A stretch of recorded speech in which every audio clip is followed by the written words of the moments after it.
ऐसे और वीडियोस के लिए मेरे चैनल को सब्सक्राइब करें। 3, 2, 1। The progress of science in Europe meanwhile confirmed them in their view that scientific education could be imparted only through the medium of English. Consequently, partly for the sake of administrative convenience and partly to propagate their own language and culture, they stick to their own system of education which they introduced in this country.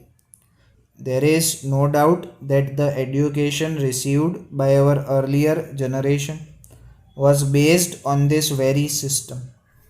Those people knew little of Indian literature or culture and hardly felt drawn towards it, although a few Indian scholars who were inspired by English education did study Indian literature and wrote a good deal in praise of it. Thus, we find two schools of thought in this country. The followers of one school believe that our own language alone can be the medium of education, and until that is done, education is bound to remain confined to a small section of society and will never spread among the masses. The other school of thought thinks that in this scientific age, our country cannot cut itself adrift from European thought, and that at least higher education should continue to be imparted through the medium of English. If that is not done, they argue, we shall fail to pull our weight and lag behind other nations in the race of material progress.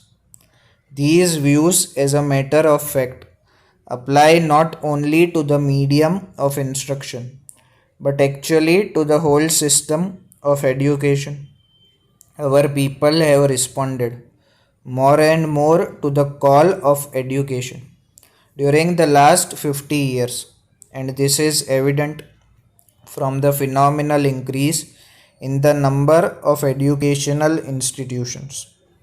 In 1911-12, when Burma and Pakistan were also part of India, there were 186 universities and colleges in India as compared with 537 in 1948-49, though Burma and Pakistan had separated, leaving India smaller in area and population.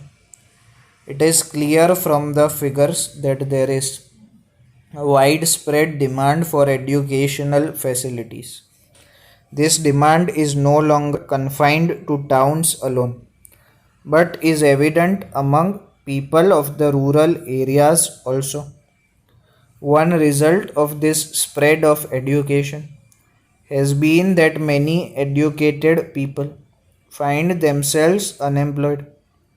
Government jobs and service in private undertakings offer limited openings for the educated. Only a small fraction of successful scholars can be absorbed in them. A large majority of the educated are averse to taking up their parental occupations as a result of their education. They have lost the capacity to take up those occupations, and they are not equipped to follow any other either.